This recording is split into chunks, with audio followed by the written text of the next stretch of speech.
নমস্কার। আজ সরস্বতী পুজো, সবেমাত্র অঞ্জলি দিয়ে এলাম। এখন আমার লেখা একটি কবিতা আমি আবৃত্তি করে শোনাব। কবিতার নাম নিবেদন। মাঘ মাসের শুক্লপক্ষে শুভ্র বস্ত্র পরিহিতা, বীণা হস্তে হংসরাজে অধিষ্ঠিতা, তুমি বিদ্যার দেবী সরস্বতী মাতা। তাই তোমারে পুজিছে এ ধরা, অলিতে গলিতে চলিছে তোমারই আরাধনা। ছোট বড় পড়ুয়াদের তাই একই প্রার্থনা, একটু দয়া করো মা। পলাশের রঙে রাঙিছে আকাশ, খুশির ছন্দে মাতিয়াছে সব।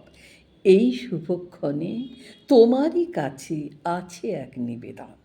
দয়া করো মাগো সেই অসহায় নিরক্ষর শিশুর দল, যাহারা চলিয়াছে দলে দল ক্ষুধা নিবারণের তরে কর্মীর সন্ধানে। তুমি তো অতল সমুদ্রের বিদ্যার অধিকারিণী, বিদ্যার দেবী মা সরস্বতী মাতা। আজি এ পুণ্য লগনে দুফোঁটা বিদ্যা করো হে বর্ষণ সেই অভাগা শিশুদের ললাটে। শুধু এই মোর নিবেদন খানি আছে আজ তব চরণে।